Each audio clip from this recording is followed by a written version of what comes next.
Hey guys, welcome back to another video of Tony's phone collection. It has been almost 5 months since I've actually made a video, guys. But I ended up moving to another house, and the house isn't finished, so I don't really have an office space anymore. So I'm actually going to record this out in the garage. So, I still buy phones, just haven't made as many videos. This one I picked up on eBay. Pretty good deal on it, to be honest. I've been looking for it for a while now. But I'm trying to get some office space maybe so I can start making some more videos again. That's something I really like doing. It was a lot of fun. And I miss talking to everybody and reading comments. I still read some of the comments, just don't answer them as much. So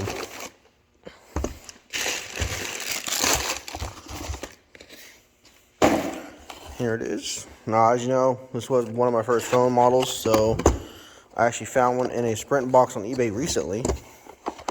And I went and picked it up. I think it was 15 bucks with shipping. Owner's manual, agreement, and then you got the phone itself, which is starting to show that rubber problem again, as you can tell. Shows to be dead. It does have the charger. So yeah, hope you guys enjoyed the video, and stay tuned for the next one.